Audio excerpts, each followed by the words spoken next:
Hola, ¿cómo están? Otra vez aquí haciendo videos y tratando de impartir un poco de la palabra de Dios para aquellos que normalmente no asisten, que normalmente no es algún hábito para ellos, mis familiares, amigos. Y en esta ocasión quiero hablarles de algo que está en el libro de Apocalipsis. Es el último libro de la palabra de Dios, es el último libro de la Biblia. Y es un libro que nos menciona Juan, que es una revelación de Jesucristo. Muchas veces la gente se asusta por ver que ahí habla del juicio de Dios, y en realidad sí habla del juicio de Dios, habla de la iglesia, habla de muchas otras cosas más, pero yo hoy me quiero enfocar específicamente en los primeros tres capítulos. El primer capítulo nos habla de cómo cuando Juan estaba en la isla de Patmos tuvo una visión del Señor Jesús y él empezó a dar diferentes revelaciones. Y la primera, en el capítulo 2 al capítulo 3, le da mensajes a 7 iglesias diferentes que estaban en Asia Menor, que es lo que hoy en día es como el área de Turquía por ahí. Pero había 7 iglesias y cada una de esas iglesias tenía diferentes características, tenía diferentes cosas buenas que el Señor Jesús apuntó o les dejó saber, y tenía diferentes cosas que tenían que corregir. Muchos de los que estudian la palabra de Dios piensan, y yo también creo lo mismo, de que eso no es solo un mensaje a 7 iglesias físicas en ese tiempo, sino que también es un mensaje es una etapa, 7 etapas diferentes de la iglesia desde que Jesús vino a este mundo. Y ahorita yo creo que estamos en la última etapa de la iglesia, y ese es el mensaje a la iglesia de la Odisea. Y entonces vamos a estar leyendo el mensaje a la iglesia de la Odisea y vamos a tratar de quebrarlo un poco y tratar de traer luz y tratar de hacerlo entendible para las personas que a veces piensan que la palabra de Dios es tan profunda que no se puede entender o solo ciertas personas la pueden entender. Sí, necesitamos la ayuda del Espíritu de Dios para poderla entender. Pero la palabra de Dios no es tan complicada como a veces muchas personas la hacen pensar, y le hacen creer a la gente laica, a aquellos que no somos, que no tenemos un grado en estudios bíblicos, de que es imposible para nosotros entenderla y por eso tenemos que depender de ellos. Pero la realidad es que Dios ha escrito su palabra de una manera sencilla para que cualquier persona que tenga el deseo en su corazón de poderlo entender lo pueda hacer. Entonces vamos a comenzar, y esto es en el capítulo 2 de Apocalipsis, comenzando en el versículo 14, el mensaje a la Odisea, que es la última etapa de la iglesia, creo yo, y que es en el tiempo que estamos. Miren lo que dice, y escribí al ángel de la iglesia en la Odisea. Primeramente que nada, no está cuando el mensaje de la Odisea, el mensaje en Apocalipsis a las iglesias siempre va dirigido, dice, y al ángel. El ángel se puede traducir, el ángel puede ser un ser espiritual, pero en este caso el ángel es la persona encargada de la iglesia, el pastor de la iglesia o el líder de la iglesia. Entonces, la palabra de Dios va dirigida precisamente al líder de la iglesia. Está diciendo, podríamos parafrasear y decir, escribe al líder de la iglesia en la Odisea. He aquí el amén. Jesús es el amén. Él es el principio, Él es el fin, Él es el amén. Él es el que le pone punto final a cada una de las promesas de Dios. Él es el testigo fiel y verdadero. Él es la única persona que pudo testificar completamente de lo que significaba la palabra de Dios, porque hay interpretaciones diversas, pero Jesús fue el único que vivió al pie de la letra. No solo vivió, sino que predicó exactamente el significado completo de lo que Dios quería. Por eso es que Él es el testigo fiel y verdadero. También dice, Él es el principio de la creación. Esta es una traducción que hace pensar como que Jesús es la primera persona creada, pero no. La traducción nos deja saber que Él es el iniciador de la creación de Dios, no el principio, o sea, el primero, no. Él es es difícil traducirlo en español, pero la mejor manera que yo les podría decir es que Él es el iniciador de la creación de Dios. En otras escrituras de la Biblia dice que por Él, todas las cosas fueron hechas por Él y para Él. Sin Él nada puede existir de lo que existe, dice en Juan, capítulo 1. Y continúa diciendo, versículo 15 dice, yo conozco tus obras, que ni eres frío ni caliente. Ojalá fueses frío o caliente. Déjame parar ahí un poquito. Hace muchos años yo vi un video tremendo que me facilitó en aquellos tiempos. Un saludo ahí, Pastor Carlos Ludeña me facilitó unos videos para que el mundo sepa. Y en uno de esos videos el predicador hacía referencia precisamente a este versículo, donde mucha gente malentiende que Dios preferiría que no lo busques o que lo busques completamente de corazón. Eso no es lo que este versículo está diciendo. Cuando Jesús le enseñaba parábolas a su iglesia, cuando Jesús le enseñaba lecciones a su iglesia, siempre usaba el medio ambiente. Siempre hablaba del pan, hablaba de la casa de Dios, hablaba del camino, hablaba de los ríos, hablaba de los árboles, todo lo que estaba a su alrededor, él lo usaba para transferirles un mensaje espiritual.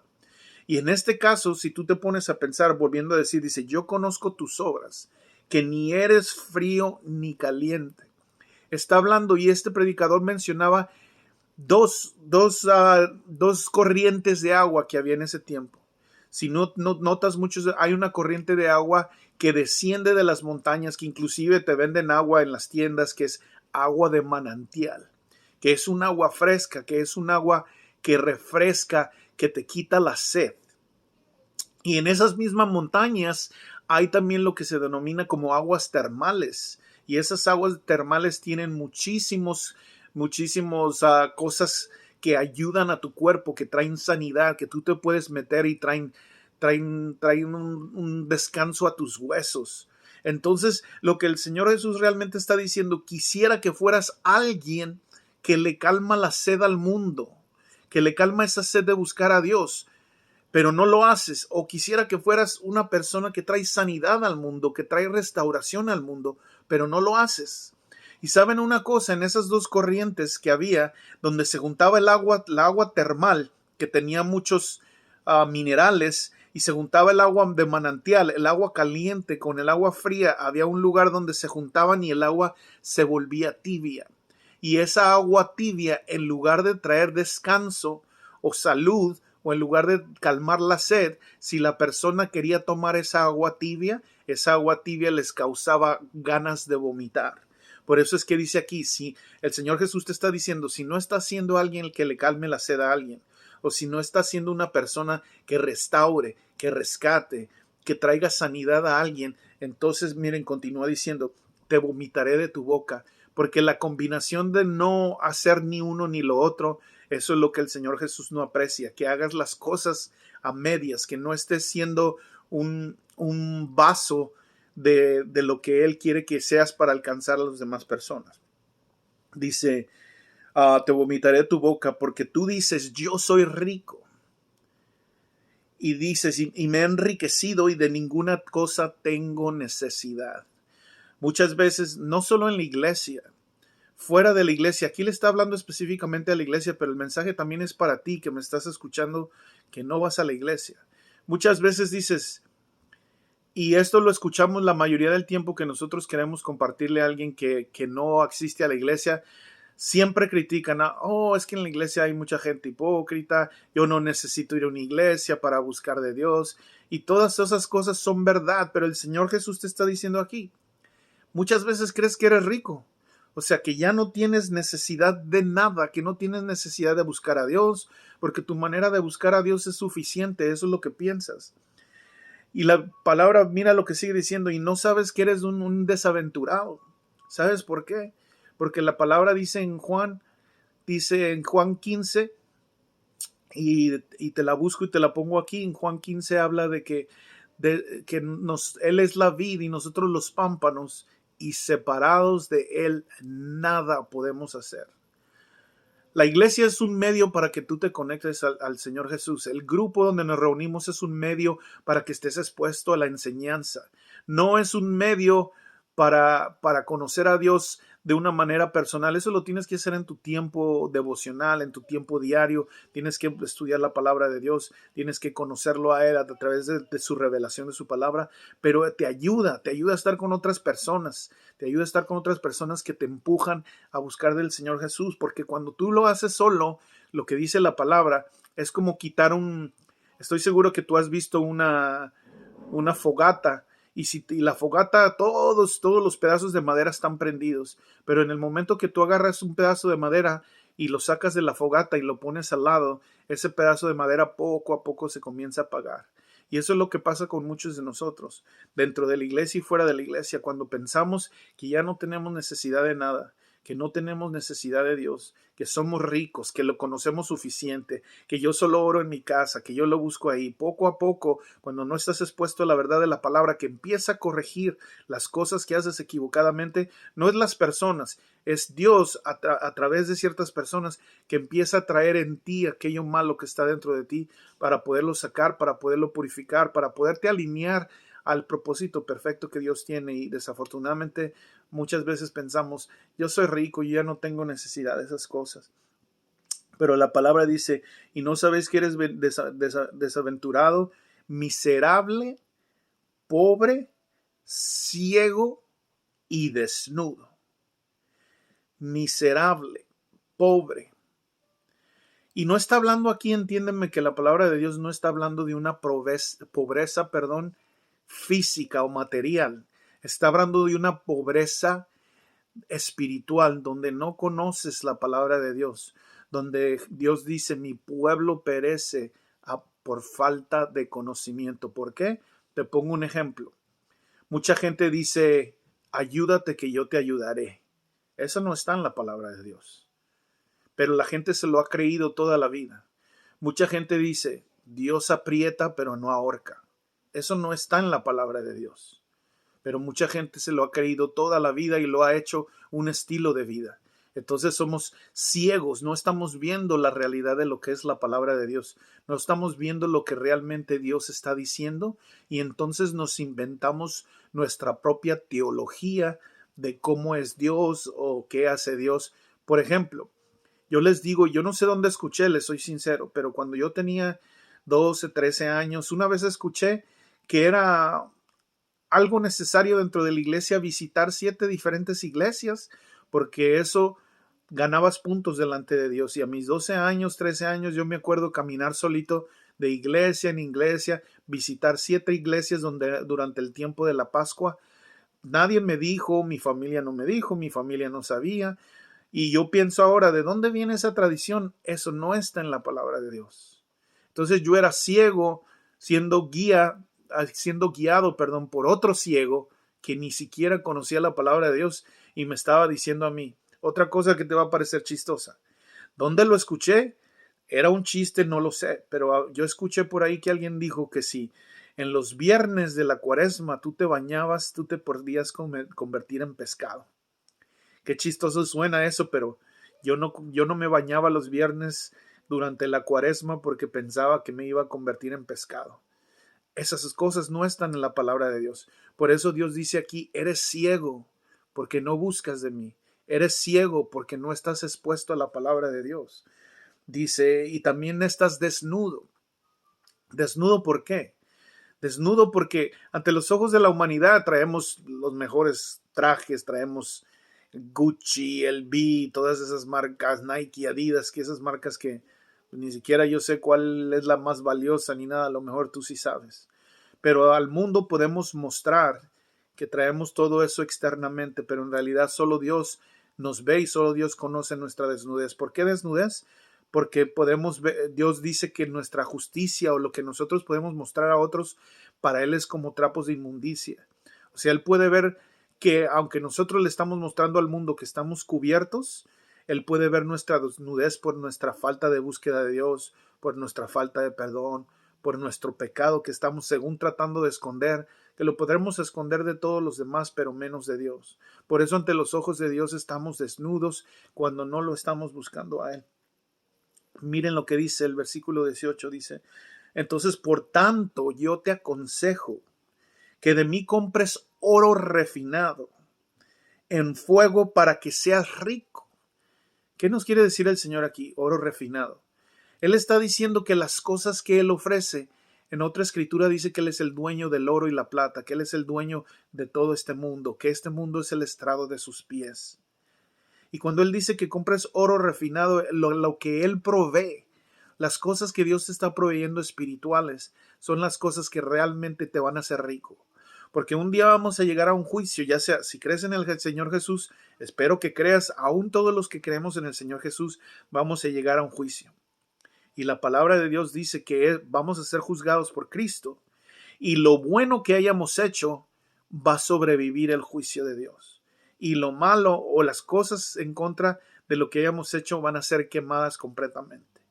Entonces por eso el Señor quiere que compres de Él obras buenas, obras justas, que sepas cómo moverte y hacer la voluntad del Padre para que esas cosas sobrevivan en el otro lado de la eternidad y tú puedas recibir un premio por eso, porque el Señor es un Dios premiador y Él nos va a premiar. Es un Dios galardonador, dice la palabra. Dice, y vestiduras blancas para vestirte. La palabra dice que cuando eres salvo, déjame hago aquí un paréntesis, acuérdate. Hechos 4, 11 y 12. Y este Jesús fue la piedra desechada por no me acuerdo, ahí te voy a poner la escritura, pero no hay otro nombre bajo los cielos dado a los hombres por el cual podemos ser salvos. Solo el nombre de Jesús. Y en el momento que tú crees en el Señor Jesucristo, ¿sabes lo que pasa? Esta palabra siempre porque en el español se escucha un poquito mal, pero tu pecado es puesto en Él y a ti se te imputa su justicia. Suena un poco mal, pero búscalo en el diccionario, es la palabra correcta. O sea, tú no hiciste nada por merecerlo, pero entonces la justicia de Él en la cruz, porque Él murió por tus pecados, a la hora de creer, esa justicia te es dada a ti, y tus trapos de inmundicia, tu pecado, te son quitados, y entonces eres vestido con vestiduras blancas, más blancas que no hay ningún bleach que las pueda limpiar de esa manera. Es la justicia de Dios. La justicia de Dios es la que te hace vestir blancamente para que el día que te presentes a las bodas del Cordero, y más adelante hablaremos de eso aquí en Apocalipsis, que nosotros los que hemos creído en Cristo Jesús estamos esperando el arrebato, y después en el arrebato vamos a estar con Él celebrando las bodas del Cordero, y para entrar a las bodas del Cordero tienes que tener la salvación, las vestiduras blancas que el Señor te ha dado. Solo Él puede dar esa justicia. Nosotros no nos podemos justificar en nosotros mismos. Nadie puede llegar a decir que es perfecto, porque la palabra dice que todos fallamos y todos quedamos cortos de la gloria de Dios. Y sigue diciendo, y que no se descubra la vergüenza de tu desnudez. Yo no sé si tú has leído, pero en Génesis habla de que Adán y Eva estaban desnudos, no tenían ropa.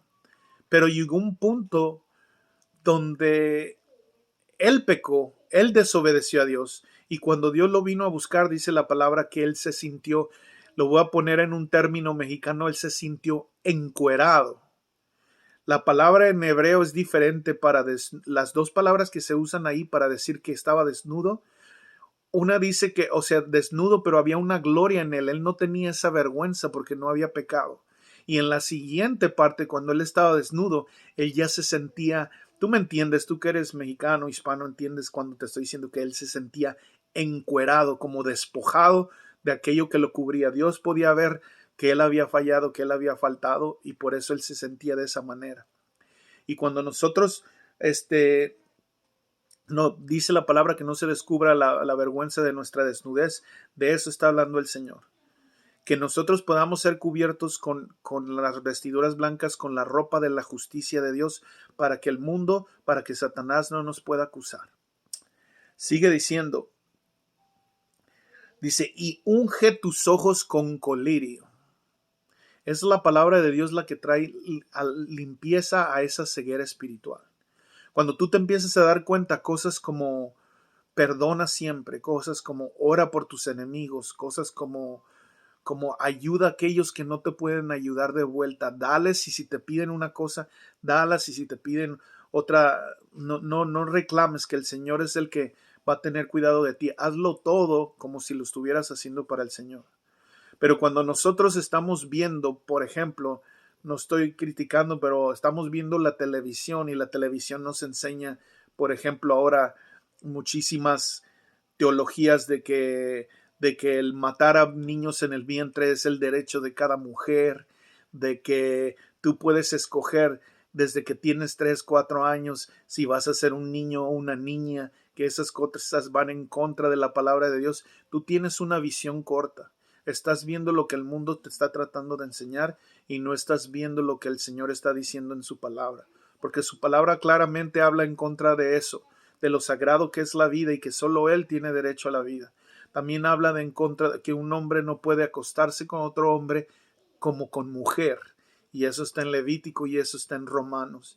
Y mucha gente transquiversa para decir que la palabra de Dios no dice eso, y esa es la ceguera espiritual.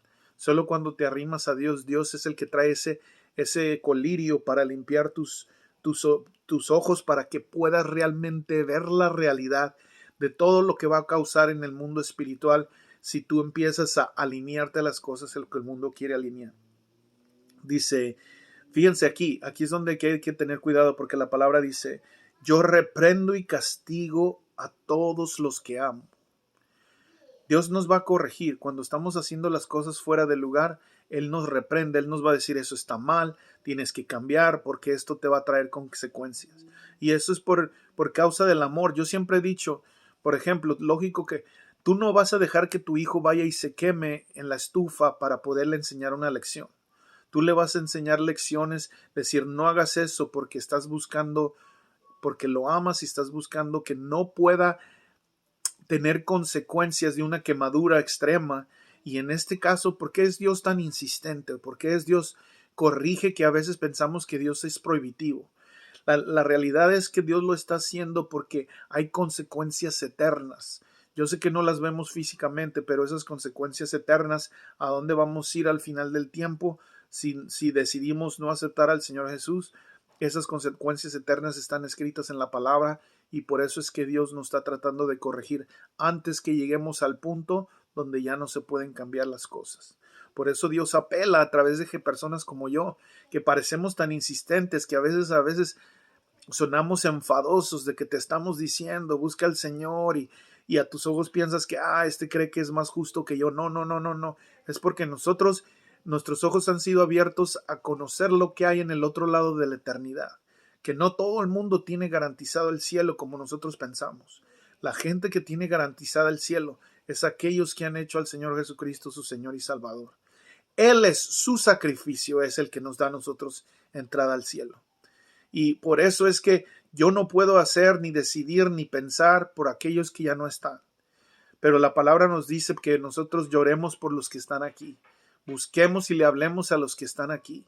Porque después de la muerte, decía David, cuando David, su hijo, estaba muy enfermo, él se puso a llorar, se puso a ayunar, se puso a pedirle a Dios. Y en el momento que murió, se levantó, se lavó sus vestiduras, se bañó, se arregló y le preguntaron, ¿por qué llorabas cuando estaba vivo y ahora que está muerto ya no lloras? Y ¿saben lo que dijo David? Algo muy sabio. Dijo, porque ahora yo no puedo ir a donde está Él. Perdón, Él no puede venir a donde estoy yo, pero yo puedo ir a donde está Él. Ya no podía cambiar nada. Entonces, es aquí en vida que nosotros podemos cambiar nuestro destino eterno al creerle al Señor Jesucristo. Dice, dice, yo reprendo y castigo a todos los que amo. Sé pues celoso y arrepiéntete. Celoso de las cosas de Dios. No estamos hablando de ese celo entre hombre y mujer, no. Celoso, sino que tengas ese deseo ferviente de buscar hacer la voluntad de Dios y te arrepientas, que si hay algo que no está alineado a la palabra de Dios, tú le des la vuelta. Arrepentirse es cambiar de parecer, cambiar de opinión, darle una vuelta de 180 grados y empezar a caminar hacia la voluntad de Dios. Dice, he aquí yo estoy a la puerta y llamo. Si alguno oye mi voz y abre la puerta, entraré en él y cenaré con él y él conmigo. Ese es a mí esta escritura me llama mucho la atención, porque es el deseo del Señor Jesús. El deseo del Señor Jesús es tener comunión con todas las personas que me están escuchando. El deseo es tener una vida, no es una religión. Mucha gente piensa que es una religión, no es una religión, es una relación de buscarlo a Él todos los días y el que Él nos busca a nosotros. Y les digo una cosa, muchas veces la palabra de Dios inclusive lo dice que Él permanece fiel aunque nosotros seamos infieles. Muchas veces no lo buscamos, inclusive solo lo buscamos cuando tenemos la necesidad. Pero Él es tan bueno que Él nos acepta y nos recibe y tiene misericordia de nosotros, inclusive cuando a veces lo buscamos nada más en nuestro tiempo libre. Pero así al principio puede que no lo busques de una manera ferviente, de una manera celosa, como dice aquí, pero tómate un tiempito de buscar a Dios, tómate un tiempito de leer su palabra, tómate un tiempito de pedirle revelación para que tú te des cuenta cuánta verdad hay en la palabra de Dios y cuántas cosas nosotros hemos decidido a veces darle la espalda. Pero Él está tocando constantemente, yo te lo digo en lo personal. Y sinceramente no siempre estoy completamente, ha habido ocasiones altas y bajas en donde a veces he dudado, donde a veces he dado mi espalda a las cosas de Dios, pero Él siempre me ha perseguido, siempre me busca, siempre me hace sentir como me ama, inclusive en mis tiempos, en mis momentos más difíciles, ya sea emocionales, financieros, ya sea físicos. Siempre he sabido que Dios está ahí conmigo, siempre he sabido que Él me ha traído con lazos de amor y a veces con regaños también, ¿ok? Porque no siempre es con lazos de amor, a veces es con regaños también. Dice, y al que venciere, daré que se siente conmigo en mi trono, así como yo he vencido y me he sentado con mi Padre en su trono. Fíjate, es una promesa tremenda. Al que venciere, al que buscare de mí, al que creyere en mí, dice la palabra, le daré que se siente en mi trono. ¿Dónde está el trono? El trono de Dios está en el cielo. Y el trono de Jesucristo está a la diestra del Padre. Entonces sí que eso quiere decir que Jesús nos está prometiendo que si nosotros creemos en Él y continuamos nuestra vida alineados a su palabra y agarrados de Él, vamos a poder estar eternamente, gobernar con Él, reinar con Él, estar con Él, disfrutarlo a Él, disfrutar a Dios y disfrutar a nuestros familiares y amigos que hayan decidido tomar esa misma decisión. Por eso yo te ruego, dice la palabra, como si Dios mismo te está rogando, cree en Jesús, cree en Jesús. No te dejes envolver por las cosas de este mundo. Las cosas de este mundo son temporales. Déjame decirte, yo también lo hice. Tú sales al baile, por ejemplo. A mí me encantaba el baile. Mi esposa y yo íbamos a bailar los viernes, sábados, toda la noche. Y al siguiente día ir a trabajar sin dormir. Y eso se acaba. Es un día de alegría. Y el resto de la semana, a veces la cruda, a veces te gastaste ya todo el dinero y estás batallando. Y eso te trae una felicidad temporal, sí, no lo dudo, te trae una alegría temporal. Pero la palabra de Dios, la búsqueda de Dios te trae una alegría constante que no es una alegría de dientes para afuera. Las drogas, todas esas cosas, las mujeres, todo eso son alegrías temporales, pero un día esas alegrías se van a acabar. Y va a haber una eternidad que estamos esperando, que espero en Dios, todos ustedes, yo oro por ustedes, que Dios pueda tocarlos, abrirle los ojos de su entendimiento para que puedan saber quién es Cristo Jesús y decidir alinear su vida. Y la gente confunde, pero a poco Dios nos irá revelando todo esto lo que es. Dice, el que tiene oído, oiga lo que el Espíritu de Dios le dice a las iglesias. El que tiene oído, oiga lo que el Señor está hablando en este tiempo, que es la última sección de tiempo que tenemos para ser salvos. La palabra de Dios habla de un tiempo para los gentiles, los que no somos judíos de nacimiento.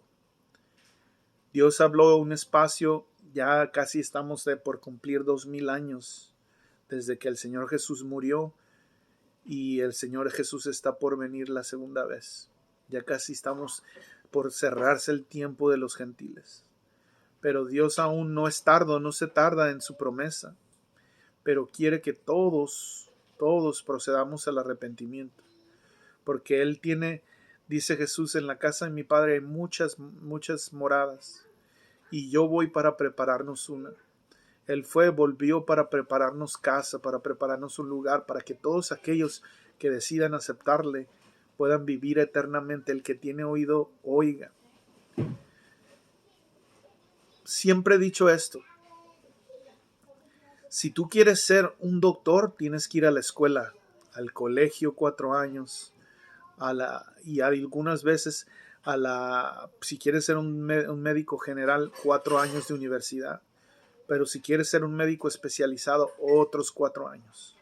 Al igual si quieres ser abogado, tienes que ir a la universidad y luego tienes que invertir tiempo para ser un abogado en la escuela de leyes. Pero si quieres ser salvo y poder disfrutar de la vida eterna después de esta, lo que necesitas es confiar en el Señor Jesús, y las cosas no van a ser de color de rosa de la noche a la mañana. Hay un proceso de cambio que dura toda la vida. Pero el Señor, cuando tú crees en Él, te da su sello, te da su espíritu, que son las arras de la promesa. Y esas arras de la promesa es una garantía de que Él va a volver por ti. Te sella. Déjate hago esta analogía sin ofender, pero como sellan a las vacas, que les ponen una marca, que ya nadie más se las puede quitar, nadie más se las puede robar.